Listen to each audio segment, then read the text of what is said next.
Créée le 7 juillet 2022, la plateforme des femmes politiques d'Huila-Kassi, qui signifie la voix des femmes, est déterminée et engagée à faire leur part dans la politique.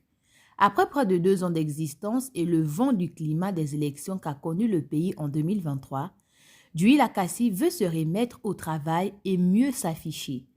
Ce lundi 11 mars 2024, la plateforme a fait sa rentrée politique dans la salle polyvalente du RPG, sous le regard du président de ce parti, Laurent Angué-Mesue.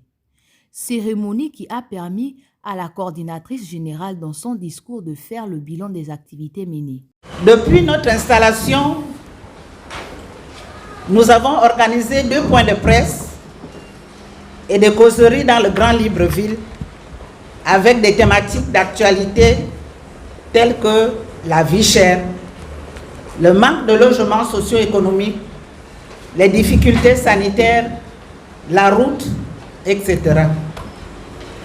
Nous avons pu par la même occasion recueillir les signatures de la pétition pour la transition politique et pacifique proposée par le RPG et ses alliés afin de sortir le Gabon des crises post-électorales.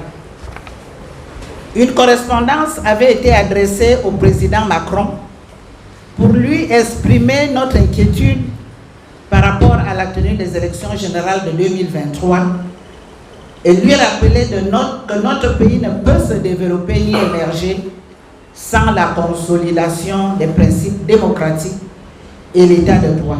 Une plateforme des femmes qui veille et suit l'évolution politique du pays, donne des orientations tout en faisant des propositions aux autorités. La voix des femmes se lève aujourd'hui pour dénoncer les conditions iniques et ambiguës quant à l'organisation et à la tenue des prochaines assises nationales. Nous voulions rappeler au CTRI que nous avons félicité pour son action sans effusion de sang, que le Gabon a les yeux braqués sur le CTRI. Nous disons, nous l'avons dénoncé, que le dialogue qui s'annonce nous paraît mal organisé. Nous, femmes politiques, nous avions pensé, nous nous sommes préparés, qu'à ce dialogue, les femmes prendront une place importante. Parce que nous avons des choses à dire. Nous sommes les mamans. C'est nous qui vivons la réalité au quotidien.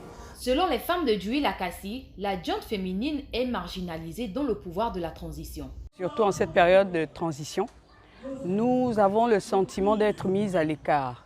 Le fait que nous soyons sous-représentés dans les instances décisionnelles de notre pays est pour nous un indicateur qui envoie un message d'inquiétude. Nous nous demandons si nous ne sommes pas suffisamment outillés, suffisamment équipés, suffisamment armés pour pouvoir prendre part à cette transition et influencer les décisions en tenant compte de toutes les composantes de la société. Parce qu'on dit un seul par parti politique, ces femmes qui font partie des partis politiques, est-ce qu'elles seront représentées? Est-ce qu'elles seront choisies? Est-ce que les hommes pourront choisir ces femmes-là pour représenter le parti politique lors des assises? Aujourd'hui, elles rassemblent toutes ces femmes-là parce qu'elles veulent qu'ensemble, qu'elles soient appelées à la table du CTRI pour faire avec le CTRI pour que la voix de la femme puisse porter. On ne peut rien faire sans les femmes. Notons que la plateforme est composée d'une dizaine de partis politiques qui a pour but de dénoncer les violations des droits fondamentaux des citoyens inscrits dans la Constitution, d'inciter les femmes à s'impliquer davantage dans la vie politique et à la création des activités génératrices de revenus par la formation et par l'éducation.